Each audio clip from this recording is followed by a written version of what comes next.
Welcome to Zelda Universe TV, it's Zelda time! Hey guys, this is this week's episode of Zelda News. I'm your host, Bastian. Let's get to those stories.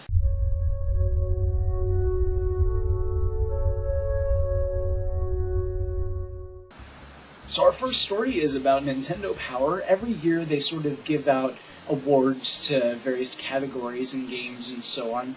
This year they gave the Game of the Year award to Skyward Sword. Probably not a big surprise there. Not a whole lot of games came out last year for Nintendo that were as huge as Skyward Sword, so it's certainly well deserved. However, Skyward Sword is a pretty awesome game. Speaking of Skyward Sword, our next story is that it's now available for only $29.99 at Toys R Us. I'm not really sure when this deal is going to end. But that's currently the place where it's the least expensive, so if for some bizarre reason you haven't already picked up a copy of it, it's an amazing game, you gotta play it, and you're lucky because now it will only cost you $29.99. I feel like I should be getting some sort of promotional fee from Toys R Us for saying that.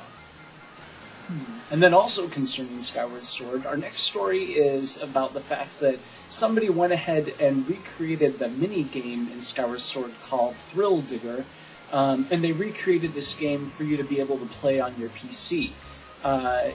Basically, Thrill Digger amounts to Minecraft, so you probably have already been able to play that on your PC, but now it has more Zelda-specific graphics and features, so if you really enjoyed that mini-game at Skyward Sword and you want to play it on your PC, now you can. Our next story is about the Smithsonian. They went ahead and created a exhibit called The Art of Video Games, and in this exhibit, of course, they feature, what else, but Zelda.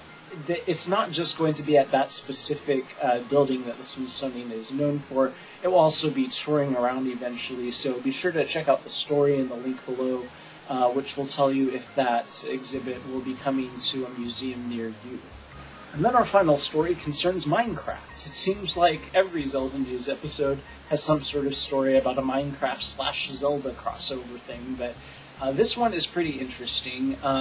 Rather than doing any of the new, more modern Zelda games, some Minecraft fans went ahead and created all of the dungeons from the original Legend of Zelda for you to play in Minecraft.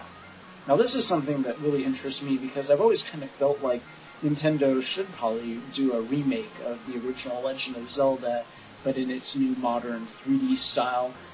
This is kind of almost like that, so for those of you wanting to re-explore those crazy labyrinths, the Eagle Labyrinth, the Moon Labyrinth, now you can in full 3D thanks to those Minecraft fans. So that's it for this week in Zelda News. Be sure to check out the mailbag. This Sunday we'll have a very special guest. Some of you have been begging for this special guest to appear, and so now your wishes are finally granted. See you then, guys. Bye.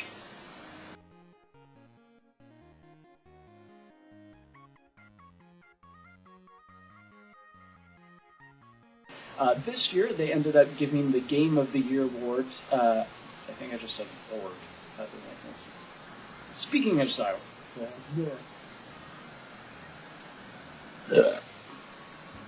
Excuse me.